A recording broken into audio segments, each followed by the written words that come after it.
Welcome to another episode of Spotlight. On today's programme, we've got John Whalley from Use.Space in Manchester, who's going to be talking to us about the importance of diversity of thinking along your career journey and how to penetrate and get into a creative career. Welcome today. You've got like a really varied background. You look experienced. you look like you I'm look. not sure how to take that. You look well. Let's take it as in the nature it's meant. You've got the same haircut, so there you go. To just give us a little bit of a background into you and your business. Okay, so I am former exec creative director of an agency that's based in Manchester, London, Mumbai. It still is. A bit of thoughtful space and time during the first lockdown led me to kind of have a bit of a rethink about remaining in agency world. I haven't. I now work very closely with the founder of a really, really innovative co-working space in Manchester. It's a co-working space where we run an incubator program. We encourage startups, freelancers, SMEs. We've got private office spaces, so we've got like small to medium-sized businesses. We've got lots and lots of different people, all in different stages of development, and it's fascinating. And we bring in 6 businesses at a time on our incubator program. I also operate as an independent creative, helping people to build, grow, and communicate their brands. So that is obviously you've got like the WeWorks model for. Oh, it's way better than yeah, for creative industries. You've got like the WeWorks model. Manchester's quite unique in the sense that it's always been a like culturally, music, football, fashion. Yeah. It's its own ecosystem, isn't it? So yes. Is that very much tailored to the Manchester business community and the market? The space that we have kind of began its life that way, but it's evolved to be something broader. So we've got agency, we've got social media agency, we've got a content agency, personal branding agency. Yeah. We've got all of those in there, yeah. But we've got recruitment company, health and well-being, a yoga instructor, graphic designers. We've even got a team of accountants, somebody building a game platform, a massive gaming industry publishing business with 30-something people in it. So it's quite a diverse community. It's really, really interesting. It's evolved. And do you think that, I think one of the questions that we've got is like around getting into the creative industry. Do you think, it's randomly, it's still hard, isn't it? It's like, it's still hard to get into it. It's like, we get a lot of applications and we get a lot of people come to interview and they talk about how they've really struggled to get into the creative industry. Do you think like that kind of initiative where you've got like the incubator, do you think that's a way, and do you think that's where he's saying people from Manchester, we've got similar things here in Nottingham, not quite on that level, that's where I always end up putting people. Is that a good way of getting a foothold into a creative space, creative job? I mean, without kind of pointing the finger at higher education, I think... Please do. It does have a tendency to want to label its grads, and the grads kind of come out of that system feeling like they have to join a queue of people wearing the same label that says, I'm this, I'm that, or I'm the other. And I think one of the things, the hardest part of getting into the creative industry is just breaking that first entry point. And once you're in, then I think you need to anyone entering needs to lose that label as fast as possible. And they need to have a good route around and a good ferret and see what they like, see what they love, see what really they feel like they can add value to and that they enjoy, and move around into different spaces.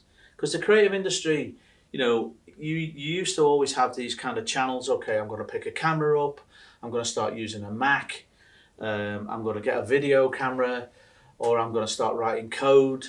And I think all those lines are blurred and all those edges are breaking down now. And I think people, once they get inside, need to spend time exploring and investigating, and not necessarily conforming to the label that's been stuck on them by higher education.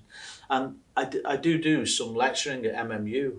I'm doing one on Friday, and I know that some of the more senior people at the university there would agree with what I'm saying, but there's a legacy system, and I think it's difficult to understand what the solution to that is, because you've got to teach people to be something.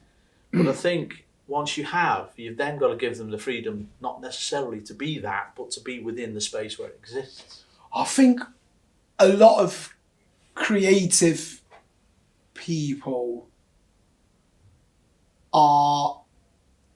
there's not jobs for them in a true creative capacity. It's changing because of the nature of content, as you've explained, with the types of people that are in your workspace. It's definitely changing, but there's locally here. There's still not enough jobs, even though we're in a candidate heavy market. There's still not enough marketing jobs, believe it or not. And I think one of the things that we do well here, and as a piece of advice I would give someone looking into getting into a creative space, is look for unusual jobs, as in the company are positioning the job differently. And what I mean by that is, so when we get them to apply here, we actually get them to make the content.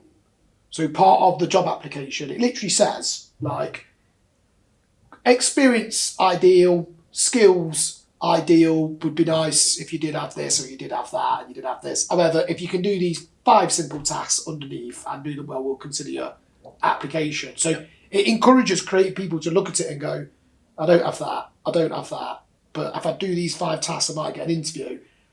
Look for opportunities where people are actually trying to get you to be creative in the job interview. I think, as I agree with you about higher education, a lot of the recruitment companies that we consult with, we say, your job specs are crap. Like, that's not speaking to a creative person. That's filling in a brief to match a algorithm that puts you on the top of Indeed. Like, you're never going to find the person trying to get on the top of the Indeed It's algorithm. a queuing system. It's a queuing system. And I think there has to be that belief in people coming out of the higher education system or apprenticeships. I think there's a lot to be said for apprenticeships. I'm a product of one myself, and I think that was back in the day when apprentices were around the first time. Yeah. But they're back, and Yeah, I think they're an excellent alternative, and I think that they produce really good opportunities for people. But I think if you look at either way, once people find their way into the industry, however they might do that, I think they have to then be given a landscape to explore rather than a line to toe in the first kind of formative years of that career, so that they can find their sweet spot. And that's when they do their best things. In the creative industry, you have to love what you're doing to do it well. If you don't, then that doesn't work. Yeah, be an accountant. No. Yeah. And we think the next question looks at like comfort zone. I feel with regards to the creative industry, this exists in two capacities. You've got pre-job and then actually getting the job. So I think you've got to push yourself out of your comfort zone, because you hear it all the time, I'm a creative, I can't find a job. Are you pushing yourself outside your comfort zone enough in the first place? So how important do you think it is to push yourself outside of your comfort zone, both in the application process and during your career? Massively. I can think of a couple of examples that anecdotal examples that when I was with the agency, I was hiring someone to work in the kind of photographic production side of the business, and we had a couple of let's say fierce, confident producers that she would have to work with, and this young girl came. She had all the qualifications, she had the determination, she had the ambition, but I honestly thought, you'll get eaten alive by the other two. I'm not going to name names to protect the innocent, but they'll eat you for breakfast because you're quite gentle. But so I said, look, eventually I said, you can't. I'm not going to give you the job. So she contacted and said, okay, look, let me prove you wrong. Let me come in, work for a couple of weeks for free, and I'll prove you wrong. And she did, and now she's like a massively successful producer in London. So I was wrong, she was right, Yeah. and because she was given the landscape to prove the point, she flourished. We had a guy come in from a really good university with a fantastic CV, graphic design portfolio, opened a portfolio, looked through it, and he said to me, "What do you think?" I said, "It's crap. It's one of the worst things I've ever seen." He's like, "You're joking?" I said, "No, it's awful. I've got to be honest with you. It's dreadful. You won't get a job with that portfolio." He's like, I said, "But in there," I said, there's some really nice imagery. Did you shoot?" He said, "Yeah, no, I really like photography." So I said, "Okay, we've got a job going here right now as a photographer's assistant. Why don't you give that a go?" He's like, "I don't even know what that is." So I called the photographer's assistant, said to him, "Tell him what that is." And he said, "Okay, I'll give it a go." He is now a successful photographer in London. And I know these might sound a little bit Walt Disney, these examples, but they're true. And it's only to prove the point that if you give people, once they're in, if you give them more avenues to go down than they necessarily believe is possible, then things happen. Yeah, like when I first hired here, I looked at the candidate market, what I actually needed in terms of the skills. I told people I was just going to employ graduates. I was like, I'm only going to employ graduates. That's what I'm going to do. I'm going to form a relationship with Trent Uni, and I'm going to get the best graduates out of Trent Uni to come and work here. They were like, I don't know if you like football, and I don't know which side of the city that you are. I love football, and I'm very red Liverpool. Are you Liverpool? Yeah. Well, that's fair enough. This is not that great what I'm about to say anyway. But I said, you hate all Manchester clubs. But I said, I've not even had anybody, and I said, they said that Alex Ferguson would never win anything with kids, and then he went on and won the league with a bunch of kids. Yeah, he did. And I said, my theory is, I can't get any senior people to apply for a job here because they're looking at it as like start up, working with this bloke, whatever. I thought, well, the graduates, they got no experience of work, but they got more skill than me on the phones, on the computers. Everything right quicker than me, everything's faster. Yeah? So I was like, maybe I've just got to teach them how to work and use a different technique. So obviously, you put the jobs out there, they have to think outside of their comfort zone. Is that the type of job I want for me? But then when they do come to work, or when they started work, as these two are testimony to, they're outside of the comfort zone because they're probably doing a job that in their mind they perceive is for somebody way more qualified than them. But you say to them, "Oh no, you can do this job. You just don't have any concept of coming to work." And in 12 weeks, our teaching at working's quite straightforward. 9 till 5:30-ish. You get a bit of lunch. If you're late, you're told off. You get in what you put out. You turn up early, you go home a bit late, you get a pay rise, you get promoted. That's kind of the way that the world works. Yeah. I'm watching them go through that period and then them go, actually, I can do this. And it is just, that bit's just that experience of coming to work. So it's an interesting concept that what you talk about. Very similar here. We just employ grads.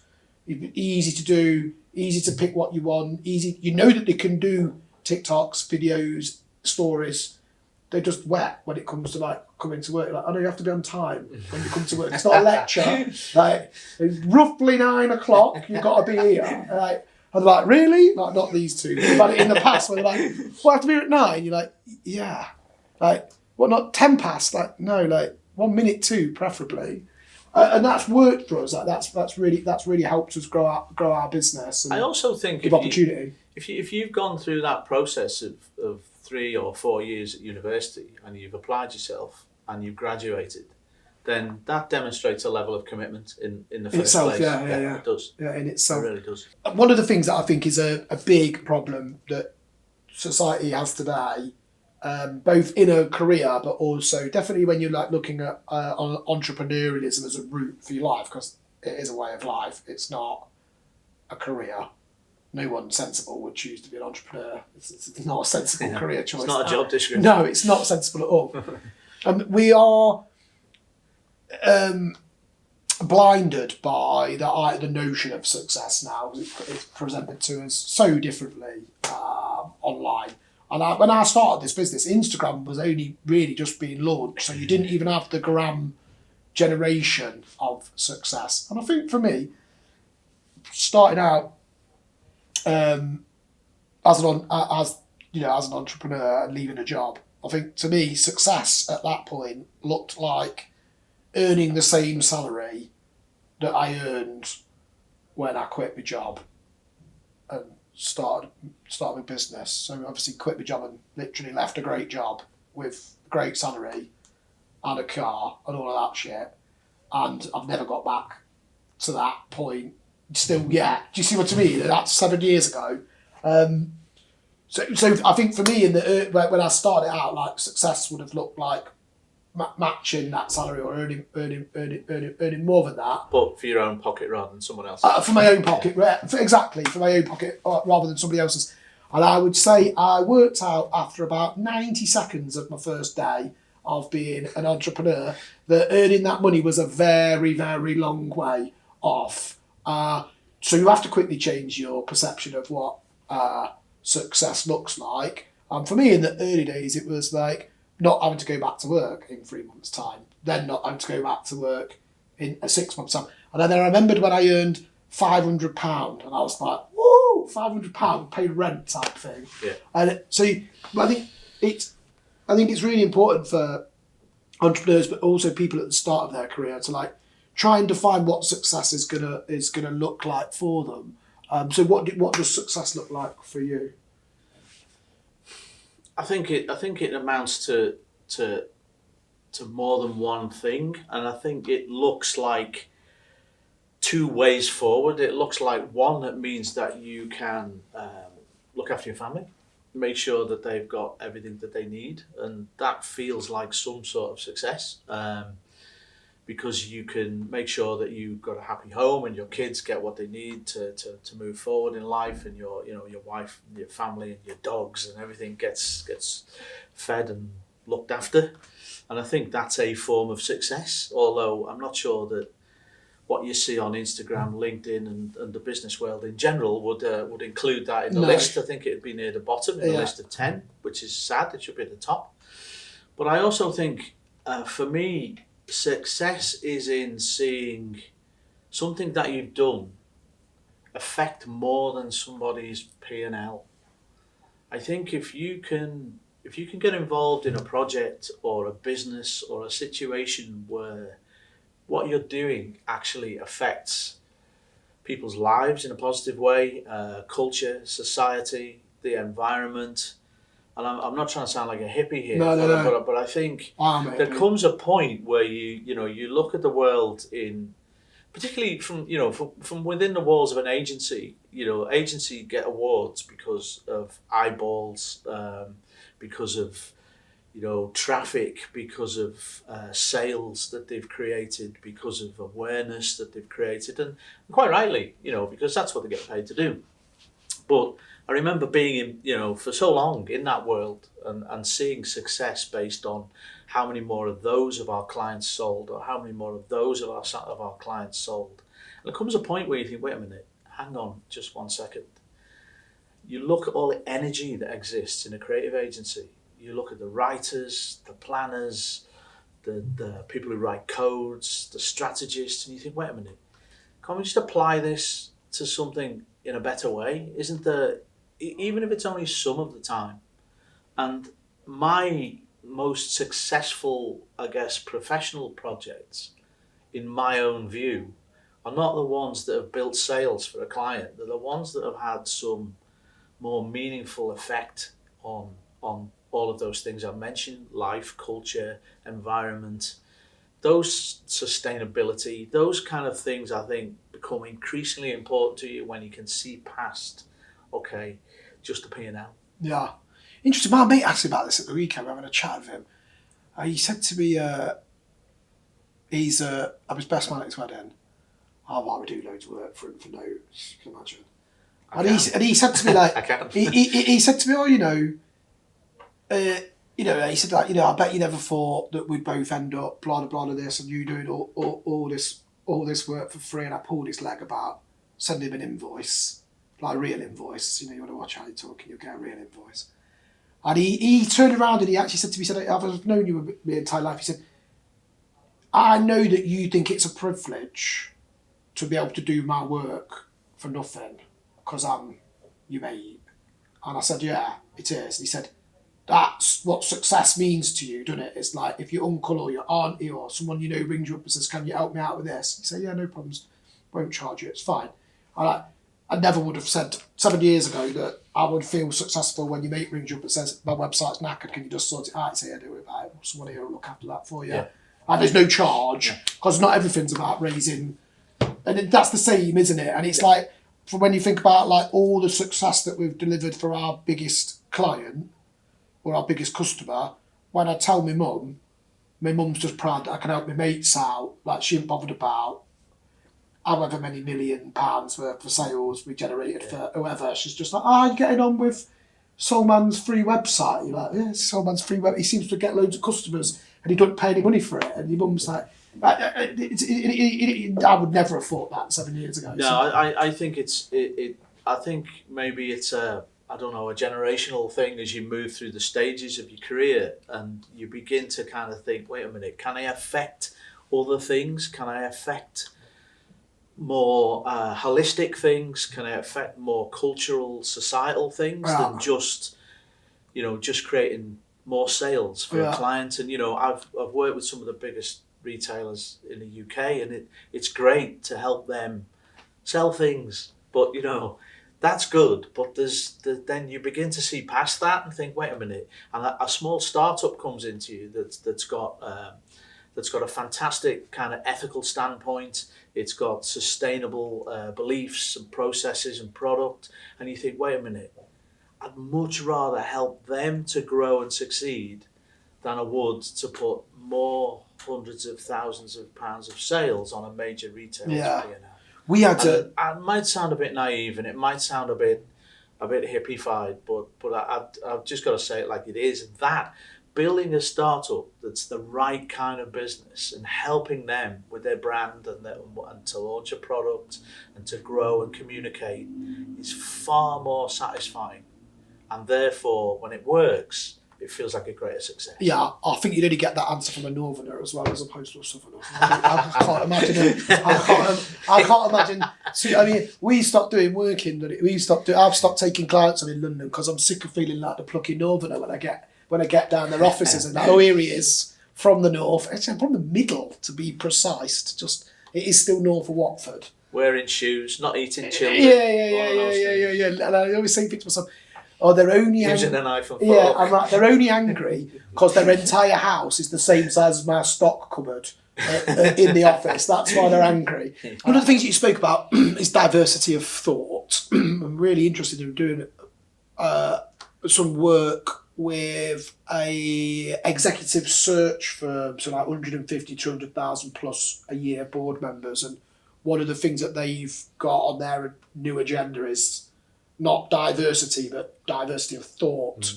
Big difference. Yes, huge difference. It's just explain what your take is on the diversity of thought versus diversity. My take on it is that I think you use it in its purest sense, and diversity is to me another word for variety. And I think one of the things that I've seen that's had the most impact on me since exiting agency and being involved firstly as an independent, building brands with people, and then in this co-working space where there's lots of businesses from different sectors at different stages, then it's amazing what you can learn from people from outside your space, and what different age, different gender, different culture, different stages of business, different types of business, what all of that brings. And I think when you step into a space where you might involve an accountant in the creative process, you might involve a startup founder in the branding process, you might involve someone from a personal branding agency in a design process, and there's all kinds of ways that you can introduce a variety of thinking and different levels and different approaches to things. And I think diversity of thought is a kind of encompasses that approach to things for me, because existing in an agency was amazing. However, the agency focused essentially on retail. So there's a behavior and there's a culture and there's this whole thing of consumerism, and targeting the right consumer audience, and you get into like a consciousness stream in the way you think of how you talk to people and how you approach people. Then you step outside and you find yourself surrounded by all these people from different aspects and different sectors and at different stages, and it massively affects the way you look at things and how you think. And for me, it also takes the straitjacket off the word creative, because it's been kind of claimed by people who are graphic designers or web builders or social media content creators or copywriters, but it belongs to everybody.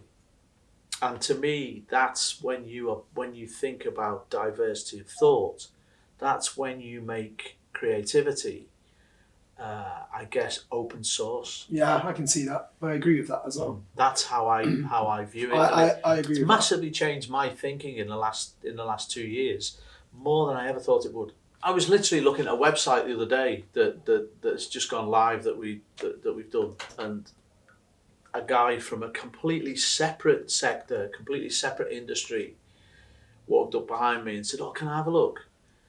And normally, in the context of that conversation, it would be like, "Yeah, you can have a look, but just then go away and sit down." But no, he had really, really valuable things to say that we will act upon, because you have to accept that people from a more diverse professional background and cultural background and industry background can actually bring something valuable, rather than saying, no, this is our sector, we're expert, we know what we're doing, we don't need your advice or your opinion.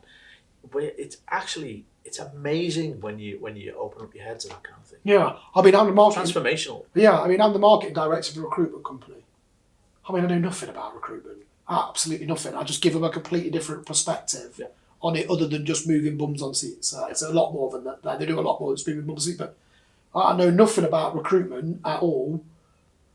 Literally nothing. I know how to market, but I don't know anything about recruitment. I sit there as a sort of a very different dimension. I had a mind-blowing experience a couple of years ago where a friend of mine who's something to do with Salford University, and they're setting up a new program which is based on human-centered design. And so, first of all, I had to think, okay, let me fully first understand what that is. I spent time trying to understand what that actually meant, and then I went to. They asked me to go and sit around a table with a group of other people to talk about how the program could be shaped, bringing an opinion from, I guess, the design industry, the creative industry. But sat around that table were engineers, there was a doctor, there was some sort of scientist, way too brainy for me to even understand what he was. There was someone from social media, there was someone from the university infrastructure, there was someone that had helped actually create a lot of the programs within the university. Yeah, there must have been 20 people around the table from all different walks of life, from about 6 or 7 different countries, that have all been brought together to talk about this program that the university are going to set up. And it was a mind-boggling experience to listen to all the different points of view, and this one guy drawing them all together to create a program at that university that no other university has. And it was amazing that if they just designed that within themselves, it wouldn't have been anything like the way it formed, because they were willing to bring in all these other people and opinions. And that kind of set a precedent for me. That one meeting changed how I look at any creative project, because now I love to bring in different people from different aspects, different stages, different sectors, to contribute to a project. And do you think that, given the fact that you've had quite a lengthy career, do you think taking that as an example? That's the second ageist remark. It's not ageist. It's not ageist. You've had a longer career than these two. It's so 14 months into a career, and that's what you 7 I'm joking. 9 months. Yeah. So look, in comparison to these two, it's times what, 25. Do you think that as your career develops in the creative industry, the challenge is to stay creative, isn't it? It's like to stay within it, understand what's on trend right now, and even in my capacity here, I very rarely get in at like the coal level where you're making the ads or you're doing something, but you still got to know what's going on, and actually that's what is ultimately your in the creative sphere space. If you want to go to get into top of your director, you've got to stay motivated to stay creative. So what tips would you or is that if you answered it, is it bringing in those things, broadening your experiences? What is it that you've used to keep yourself creatively motivated throughout the years? I actually think that there's a real design fault in I don't know if it's all human beings or possibly just me, but I think that the learning process is when they program you to learn, they put it in upside down. Because when I was 14, 15 or 16, the last thing I wanted to do was to be in a lesson at school. Yeah. Now my appetite for learning is like I can't get enough. I wish that had been the other way around, but it wasn't. But I can't get enough, so I listen, I read, I meet people, I discuss things, I do things like this. So my appetite for understanding and learning is greater than it's ever been, and I don't know. It does feel upside down, but that's it. And so I love technology. I love what technology can do. I love the new platforms that technology is allowing people to use to express and create and communicate. And I think you have to have an appetite for that.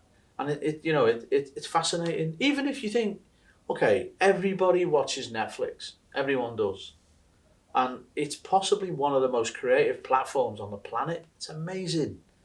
From it, from what it serves you to how it serves it to you to its branding to its behavior, it's amazing. And so people who don't think they're involved in technology and they don't think that they're using technology, that they are, because you go on Netflix, you're using technology, and that's a thin end of an extremely fat wedge. We're all carrying smartphones around. We're all completely locked into that. And I think some of us more than most are fascinated by what it allows you to do. And my fascination for it is as great, if not greater than ever. So it's kind of like that. I think what you're saying, it's kind of like you feed your thirst to learn. It's kind of like it is all there for you. It's like a self-fulfilling prophecy. It feeds your thirst, but your thirst is created by the possibilities it offers. And once you're kind of plugged into that stream, it's like, you just want more. Yeah. And so, I stay in the space because the space fascinates me and I love it. I saw like some insane stat a while ago that said if Twitter was a country, I can't remember the stat exactly, but it's something like it'd be the 5th biggest country. Facebook's one. Oh, right. Yeah, okay. Facebook would be the biggest. How underutilized are those platforms in actually creating positive change in the world? Instead of just letting people, okay, show me your dinner, see you've been on holiday, have a rant about Boris Johnson. I mean, there's so much more that those platforms could be used for and could do. So we've spoken about education. It's interesting, we share a very similar view on that. Yes. Very similar view. And I've been watching quite a lot of stuff recently. It's like, if you spend an hour scrolling, at least make it worth scrolling through something you want to learn, as opposed to just something that's to pacify your attention. And that is a big issue, which we're dealing with. And I recently took on this allotment, so you can imagine my feet's just full of fertilizer. Yeah, and not the type of fertilizer you might think about, like playing with your soil and chopping your apple tree and how to the other day, how to dig the perfect trench for your elongated polytunnel flaps. Who'd have thought that was a thing? Weirdly, I'm working at the moment with a startup that's developing fabric technology for vertical farming. So that Yeah, so goes that up as opposed to out. yeah, so the yeah, people who are doing it can actually monitor the quality of the soil and the roots without digging the plants up. Yeah. And I'm learning a whole. Yeah, It's opened my head to a whole thing. I got to be honest. I'd heard the term vertical farming, but didn't know what it was. Yeah, I know what vertical farming is, but yeah, the point is, just that change of interest. It's gone from digging it over to like that, but it changed my feed. I've seen allotment stuff, completely different set of people, completely different set of stuff. It's brilliant to learn, and just that is a first for learning and a first one. It's you like to say, is applied it to the technology.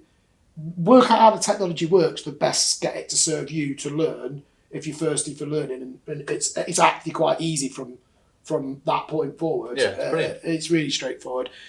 So what I think looking at a creative career, what advice would you give someone looking to get into a creative career at graduate level, or someone looking to swap into a creative career? What advice would you give someone trying to get into the industry, creative industry? I think if you just kind of refer back to everything you've been saying in the last 5 or 10 minutes about use of technology, I think it makes every individual extremely visible to potential employers, to an industry, to peer groups. So I think that one thing anyone looking to get into the creative industry needs to consider carefully is to create a point of interest in what they do in social media space, so that people can actually understand that they have an enthusiasm and an interest. Because whether it's the right thing to do or the wrong thing to do, employers, potential employers, prospective employers will take a look at you, because basically you've opened that window, you've pulled back that blind and said, here I am, I'm on Instagram, I'm on Facebook, I might be on LinkedIn. Then be on there in such a way that looks like you are taking an interest and projecting an ambition into the space you want to work in, I think is one thing that is really important. And I go back to what we were talking about earlier, where I think people need to understand that they can keep an open mind about the direction that they want to take in the industry, and they should keep an open mind. I think that's been seen as something like, okay, focus on this. Okay, maybe in the short term, but it's not necessarily, the end game. It's not the long-term goal that you have to stay in that space. And I think it's a real mental shift for people, young people wanting to get into an industry. I think it's got so many aspects, it's got so many possibilities, that they need to understand that they're all available. I really do think that. I think it's massively important. The only thing I would add onto that in terms of like getting into the industry is, if someone gives you a piece of advice, take it. And what I mean by that is like, we'll get people that will send us a black and white CV, and I email them back and I say, your CV's really boring. You're applying for a creative role. This is the first thing I'm going to see on how creative you can be. Yeah. Make your CV creative. You can extend that into, I don't know whether you have interns or your work experience, but my experience of that over time has been that there's two types of people. There's a type of people who say, I want work experience because someone's told you've got to have work experience because it's on your curriculum, so you need to claim some work experience. And so you rock up somewhere, you get inside an agency, or you get inside a design studio, and you kind of sit there and they tell you to make the tea, or they tell you to do the photocopying, or they tell you to go or just watch what he's doing. And you accept that, and you sit there and passively, you go through your 3 weeks, and someone signs a things to say that you turned up every time, every day on time, and you were well mannered, and you made great tea, and we wish you all the luck in the future. There's those people. Then there's the other people, and the other people come in and they're like, actually, can I try that? Can I try this? Is there any chance is there a video shoot going on over there? Can I get involved in that? Can I see what you're doing? Can I try this? Can you give me a design project? Can I help with that? And those people, you think, no, wait a minute, we've got something here. And I think, is that a consequence of confidence and upbringing? or is it a consequence of not really having enough self-belief when you go into a space to actually think, I could actually make an impression in here? And I think somehow I think the education system needs to tell people that when you have an opportunity, if you get an internship or you get work experience, make the most of it. Yeah, go for it. Ask questions. Be a pest. Be a pain in the arse. Ask people questions. Say, yeah, I'll make you tea, but I want to see this first. Say, yeah, I really want to go and carry the kit. They're going out to shoot a video on a beach in Wales. They need more pairs of hands to carry the kit. I'm going to jump in the van. I'm going to go with you. I'm going to do that. You know, I'm going to watch you code this part of the website. I want to get involved. Those are the people that kind of stick, and you know, they build themselves a kind of a persona. And it's the same if you then think, okay, if you're the head of an agency and you see this person behaving that way and you think, wow, you know, there's something going on here. I'm just going to have a look at this person, see if they're on Instagram, see if they're on Facebook, what kind of person they are. And there's a little bit of something in there as well. And the two things locked together, you think, okay, if it's an opportunity, this person's getting a job. Yeah, you create that, create the opportunity for yourself through sort of like displaying the right attitude. Yeah. And what personal, I think the creative industry is really, the creative industry over any other industry. It's like my mate, he's an accountant, a really good accountant. He says he can do sexy things with spreadsheets. His career at PwC, it was very mapped out, as in... Yeah. They have things called line managers. It's very mapped out. Like he knew when he started that he had 3 years of doing X. If he went to these networking events, this after work meet, this drink, that drink, scrap, did this. This was next. My mate's really successful. He's really high up at PwC. But he that blueprint was in place, and actually, they're kind of all on the same blueprint. Some leave. There's only ever going to be one top of PwC, but you can be PwC Birmingham. He's PwC Birmingham.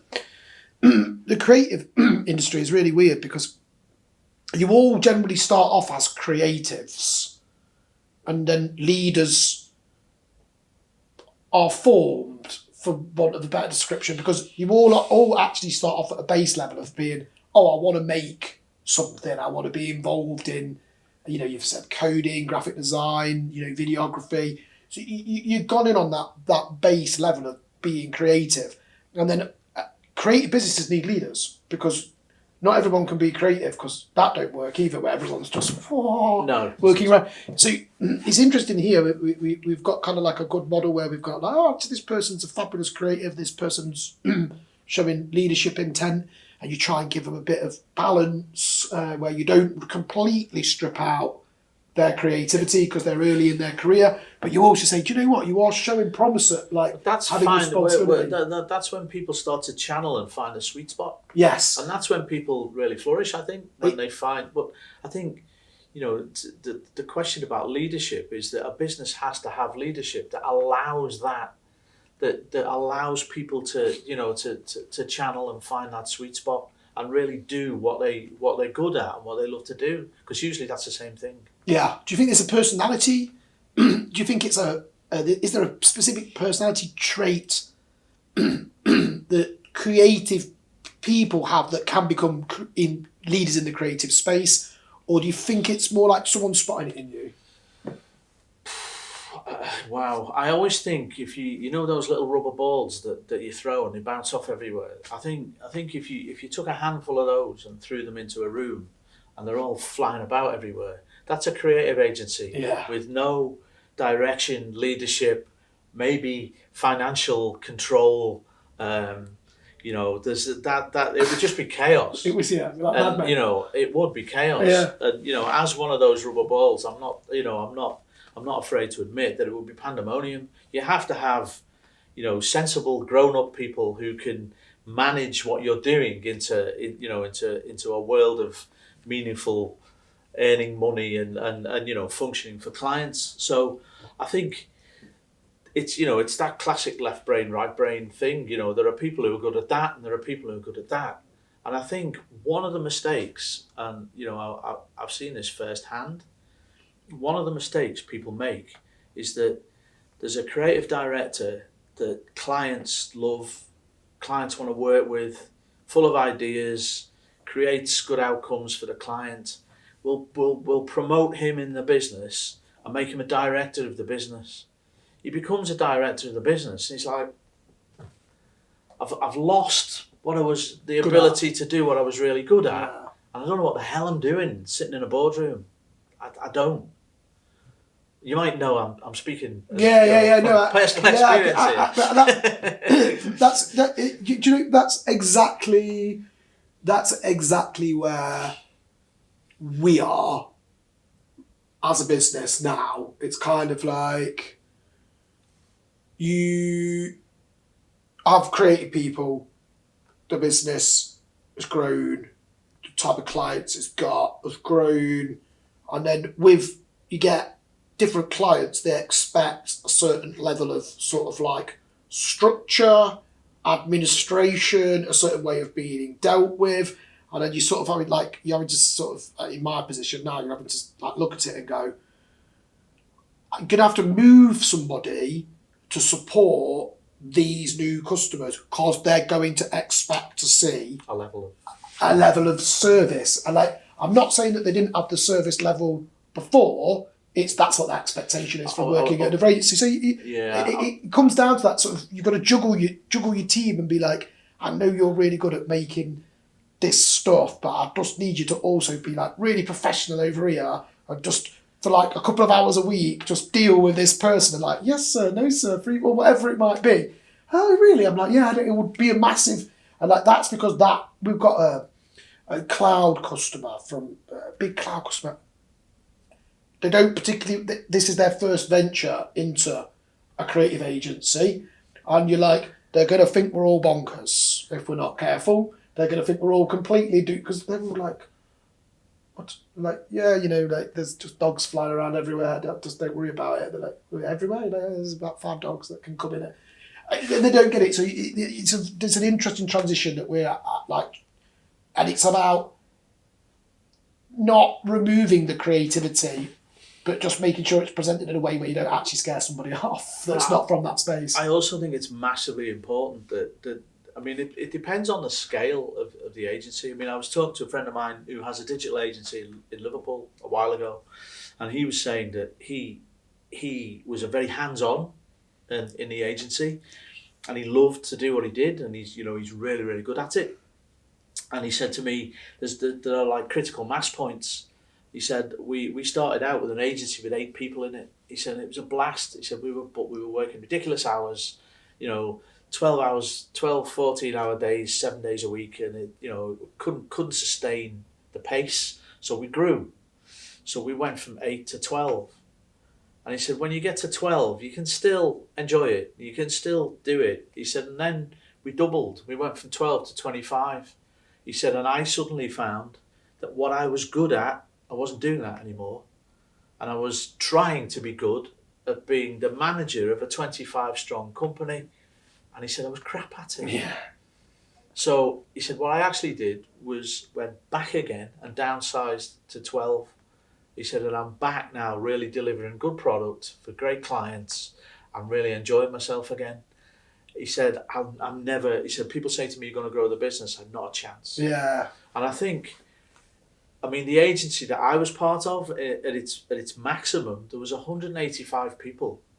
And I'm not a person manager. I'm not a people manager, but there were people in the business that were. And so they did that, and they did it brilliantly. But where the kind of, the dilemma for me was then reaching that kind of board level and leaving behind the things that had taken me to that level, and I wanted that back. Yeah. And I have it back now, and so it feels better. Yeah, I can see that. I can see that. So they're doing a brilliant job, and they continue to do a great job because they've got people. They're of a size where they've got people managing that size of company. Yeah, that's just not me. Yeah. And so I think that's a question that, like, not all businesses get to the point where they employ 8 people. Not all businesses become that big. There's very few, actually. But in the grand scheme of all the ones that are ever set up, and I think that's definitely something that I've asked myself. Like, how many people do I actually want to be responsible? Or is there a point at which, as a leader, you have to bring in another leader to lead you, because then things can still... Yeah, you're correct. And actually, like, I've done that exercise. You probably did it 100 times with yourself. At Christmas, you sit there and you go, what actually do I want to do? Like, what am I good at? What do I bring the most value to the business doing? And more importantly, is that the most profitable thing for you to do for the company? Because I suppose when you're a leader, you also have to admit that maybe the thing that you want to do the most, you're not actually the best at, and it's not the most profitable. And you've got to actually do the thing that you don't want to do because that's actually profitable. So, and I've done that exercise with myself, and I've looked at that with my board, and we've identified what I should be doing 40 hours a week within reason, and then to take the business to the next level. And then the next bit is putting the components in around me so I can do that for 40 hours a week. And I'm good at selling. But sometimes that might be someone above you. Yeah, and it could be. What's to the side of you? Yeah, or the side of me. But if it was somebody above me, it would be based on the knowledge that, like, it would still be my business. But if the business felt that they needed somebody to come in and have that, or I felt that we needed that structure, you'd go for it, because actually ultimately you can make ladder. So often a consequence of scale, isn't it? It is, yeah. I mean, the agency that I was part of, when I joined it, I was the 25th member of the agency. But, over the course of the next few years, we grew that agency rapidly, and, we established a base in London and a base in Mumbai. And, that took some doing. But through that process, and more latterly, I realised that actually I was never really able to be in the spaces I wanted to be in, where I could do my best work. And stepping outside, I've now realised that actually, without that infrastructure around me, I can pull in people that I need. Like, I might need a social media agency. I'd call you. I might need a brilliant videographer. I know 4 or 5 who are just incredible. I'll get the one I think is right for that project. And so you can behave like a satellite. Yeah. And I think, if I'm honest, I think that's probably the new agency model moving forward. I think small agencies that pull in rather than big agencies that staff up. I think the world has changed, and I think the smaller model that uses people that can be drawn in for particular reasons and for particular abilities. Because it's like, I'm using video as an example. If you look at video, people say to you, okay, we need to make a video. And you sit within an agency, and that agency has a video team. So you have to use that video team. If you don't sit within an agency and you think, okay, this client wants me to make a video. What kind of video do they want me to make? Well, there's 5 videographers over there who I know and love, and I know that one makes this kind of video. I love that decision better. Yeah, I do. I think that the clients are demanding, even if you are a big agency, I think the clients are demanding a more personalised service from the agency. I mean, I know for a fact that our 2 biggest customers could pretty much afford to go with any agency that they wanted to go with, but they like the fact that they can send us a WhatsApp and we're nimble enough to go sorted. Yeah, and that's what they selected us on. Which is amazing. They selected us on that basis. Yeah. It's like they've got. I mean, one of them's marketing department is bigger than our company. So when we first started with them, they had more in the marketing department than we had staff, which we were like, wow, they're going with us and they've got more. Their department's bigger than our agency. But they wanted that nimble, flexible, responsive service. Yeah. And what they wanted was, personal. Can you sort this ad out by the end of today? No probs. Sorted. As opposed to 3 weeks later, emailing back saying, apologies, I didn't see that. And it's gone. So yeah, but I think that's like the shift in the world, isn't it? That the digital platforms have brought us. Big thanks to John Whalley for being on today's programme. A real great insight into how you can think differently and take that creative diversity in your thought process and implement that into your work, but also how you can look for that diversity from other people, maybe within the business or different sectors, to allow you to think diversely and creatively on a specific project.